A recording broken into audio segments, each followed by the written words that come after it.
ಪಾಂಡವರು ಕಾಮ್ಯಕವನದಲ್ಲಿ ತಂಗಿದ್ದಾಗ ಮಾರ್ಕಂಡೆ ಮಹರ್ಷಿಯು ಅಲ್ಲಿಗೆ ಬಂದನು.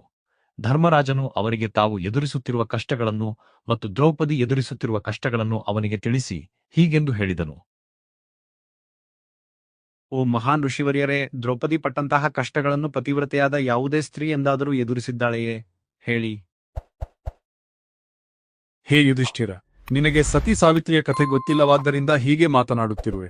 ಹಾಗಾಗಿ ನಾನು ನಿಮಗೆ ಸಾವಿತ್ರಿಯ ಕಥೆಯನ್ನು ಹೇಳುತ್ತೇನೆ, ನೀವೆಲ್ಲರೂ ಕೇಳಿರಿ.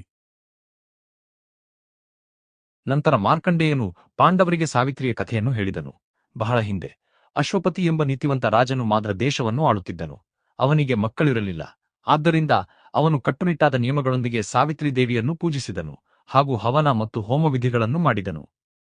ಇಷ್ಟಲ್ಲದೆ ಅವನು ಅರಣ್ಯಕ್ಕೆ ಹೋಗಿ ಸಾವಿತ್ರಿ ದೇವಿಯನ್ನು ಒಲಿಸಲು ತಪಸ್ಸು ಮಾಡಿದನು. ಕೊನೆಗೆ ಒಂದು ದಿನ ಸಾವಿತ್ರಿ ದೇವತೆಯು ಹೋಮಕುಂಡದಲ್ಲಿ ಕಾಣಿಸಿಕೊಂಡು, ಹೇ ರಾಜನ್, ನಿನಗೆ ಏನು ವರಬೇಕು ಎಂದು ಕೇಳಿದಳು. ದೇವಿ, ನನಗೆ ಕುಟುಂಬದ ಉತ್ತರಾಧಿಕಾರಿಗಳಾಗುವ ಪುತ್ರರು ಬೇಕು. ನನಗೆ ಪುತ್ರರನ್ನು ದಯಪಾಲಿಸು. ಓ ಮಹಾರಾಜನೇ, ನಿನ್ನ ಆಸೆಯನ್ನು ತಿಳಿದುಕೊಂಡು ನಾನು ಬ್ರಹ್ಮನನ್ನು ಮೊದಲೇ ಗೆಳಿದೆ. ಅವನು ನಿನಗೆ ಒಬ್ಬ ಮಗಳನ್ನು ಮಾತ್ರ ಕೊಡಲು ಒಪ್ಪಿಕೊಂಡನು.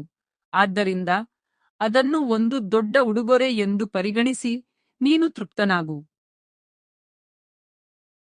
ಅಶ್ವಪತಿಯು ತನ್ನ ತಪಸ್ಸನ್ನು ಮುಗಿಸಿ ನಗರಕ್ಕೆ ಹಿಂತಿರುಗಿ ಎಂದಿನಂತೆ ರಾಜ್ಯಭಾರ ಮಾಡುತ್ತಿರಲು ಆತನ ಪತ್ನಿಯಾದ ಮಾಲವಿ ದೇವಿ ಗರ್ಭಿಣಿಯಾಗಿ ಶುಭ ಸಮಯದಲ್ಲಿ ಒಬ್ಬ ಸುಂದರ ಮಗಳಿಗೆ ಜನ್ಮ ನೀಡಿದಳು. ಅಶ್ವಪತಿ ಅವಳಿಗೆ ಹೆರಿಗೆ ವಿಧಿಗಳನ್ನು ನೆರವೇರಿಸಿ ಮಗಳಿಗೆ ಸಾವಿತ್ರಿ ಎಂದೇ ಹೆಸರಿಟ್ಟನು.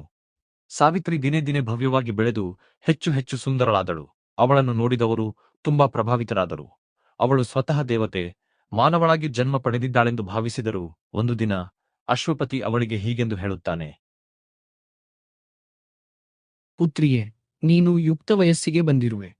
ನಾನು ನಿನಗೆ ಮದುವೆ ಮಾಡಬೇಕಾಗಿದೆ. ಯಾವ ಕಾರಣಕ್ಕಾಗಿಯೋ ಯಾವ ದೇಶದ ರಾಜಕುಮಾರರೂ ನಿನ್ನನ್ನು ವರಿಸಲು ಮುಂದೆ ಬಂದಿಲ್ಲ. ನಿನಗೆ ಸೂಕ್ತವಾದ ಗಂಡನನ್ನು ನೀನೇ ಹುಡುಕಿಕೋ. ನಾನು ನಿನ್ನನ್ನು ಅವನಿಗೆ ಕೊಟ್ಟು ಮದುವೆ ಮಾಡಿ ನನ್ನ ಕರ್ತವ್ಯವನ್ನು ಪೂರೈಸುತ್ತೇನೆ. ನಂತರ ಸಾವಿತ್ರಿ ತನ್ನ ರಥವನ್ನು ಹತ್ತಿ ತನಗೆ ಸೂಕ್ತವಾದ ಪತಿಯನ್ನು ಹುಡುಕುತ್ತಾ ಹೊರಟಳು.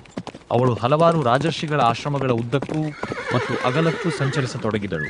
ಸಾವಿತ್ರಿಯು ಹೀಗೆ ತನ್ನ ಭಾವಿ ಪತಿಯನ್ನು ಹುಡುಕಿಕೊಂಡು ಅಲೆದಾಡುತ್ತಿರುವಾಗ ಒಂದಿನ ನಾರದ ಮಹರ್ಷಿಗಳು ರಾಜ ಅಶ್ವಪತಿಯ ಬಳಿಗೆ ಬಂದು ಅವನಿಗೆ ಪ್ರಪಂಚದ ಸುದ್ದಿಯನ್ನು ಹೇಳಲು ಪ್ರಾರಂಭಿಸಿದನು. ನಾರದರು ಅಲ್ಲಿಯೇ ಇರುವಾಗಲೇ ಸಾವಿತ್ರಿ ತನ್ನ ಪ್ರವಾಸ ಮುಗಿಸಿ ಮನೆಗೆ ಮರಳಿದಳು. ಅವಳು ತಂದೆ ಮತ್ತು ನಾರದರಿಗೆ ನಮಸ್ಕರಿಸಿ ಎದ್ದು ನಿಂತಾಗ ನಾರದರು ಅಶ್ವಪತಿಯನ್ನು ಕೇಳಿದರು. ಹೇ ರಾಜನ್, ನಿಮ್ಮ ಮಗಳು ಎಲ್ಲಿಗೆ ಹೋಗಿ ಬರುತ್ತಿದ್ದಾಳೆ? ನೀವು ಈ ಚಿಕ್ಕ ಹುಡುಗಿಗೆ ಇನ್ನೂ ಮದುವೆ ಮಾಡಿಲ್ಲವೇ? ಏನು ವಿಷಯ? ಮುನೀಂದ್ರ, ನಾನು ಅವಳನ್ನು ತನಗೆ ಬೇಕಾದಂತಹ ಪತಿಯನ್ನು ಹುಡುಕಿಕೊಂಡು ಬರಲು ಕಳುಹಿಸಿದೆ. ಅವಳು ಯಾರನ್ನು ಇಷ್ಟಪಟ್ಟಿದ್ದಾಳೆಂದು ಕೇಳಬೇಕು. ಮಗಳೇ, ನಿನ್ನ ಪ್ರಯಾಣ ಸುಗಮವಾಗಿತ್ತೆ? ನಿನ್ನ ಇಷ್ಟಾರ್ಥ ನೆರವೇರಿತೆ? ತಂದೆಯೇ, ದೀರ್ಘಕಾಲ ರಾಜ್ಯವನ್ನು ಆಳಿದ ಸಾಲ್ವ ರಾಜ್ಯದ ರಾಜ ದ್ಯುಮತ್ಸೇನನಿಗೆ ವೃದ್ಧಾಪ್ಯದಲ್ಲಿ ಒಬ್ಬ ಮಗನಾದನು. ದುರದೃಷ್ಟವಶಾತ್ ದ್ಯುಮತ್ಸೇನ ವಯಸ್ಸಿನೊಂದಿಗೆ ದೃಷ್ಟಿಯನ್ನು ಕಳೆದುಕೊಂಡನು.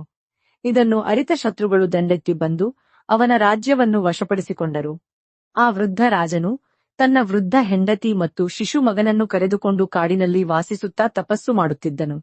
ಬಾಲ್ಯದಿಂದಲೂ ಆಶ್ರಮದಲ್ಲಿ ಬೆಳೆದ ದ್ಯುಮತ್ಸೇನನ ಮಗ ಸನ್ಯಾಸಿಯಂತೆ ಬೆಳೆದನು. ಅವನು ಕ್ರೂರಿಯಾಗಿರಲಿಲ್ಲ, ಯಾವಾಗಲೂ ಸತ್ಯವನ್ನೇ ಮಾತನಾಡುತ್ತಿದ್ದನು ಮತ್ತು ಸತ್ಯವಾನ್ ಎಂಬ ಹೆಸರನ್ನು ಗಳಿಸಿದನು. ನಾನು ಆ ಸತ್ಯವಾನನನ್ನು ನನ್ನ ಪತಿಯಾಗಿ ಆರಿಸಿಕೊಂಡು ಹಿಂತಿರುಗಿದೆ. ನಾರಾಯಣ ನಾರಾಯಣ. ಅಯ್ಯೋ, ಎಂತಹ ವಿಷಾದ! ಸಾವಿತ್ರಿಯು ಆ ಹುಡುಗನನ್ನು ಅವನ ಅರಿವಿಲ್ಲದೆ ಮದುವೆಯಾಗುವುದಕ್ಕೆ ತೀರ್ಮಾನ ಮಾಡಿದಳು. ಓ ಋಷಿವರ್ಯ, ನನಗೆ ಏನೂ ತಿಳಿಯುತ್ತಿಲ್ಲ. ಈ ಸಾವಿತ್ರಿಯು ಹೇಳುವ ವ್ಯಕ್ತಿ, ಈ ಸತ್ಯವಾನ್ ಎಂತಹ ವ್ಯಕ್ತಿ? ಅವನ ಗುಣಗಳು, ರೂಪ ಮತ್ತು ಸ್ವಭಾವ ಏನು? ಕೇಳು, ಓ ರಾಜನೇ, ಕೇಳು. ಅವನ ವಿಷಯವನ್ನು ಪೂರ್ತಿಯಾಗಿ ಹೇಳುತ್ತೇನೆ.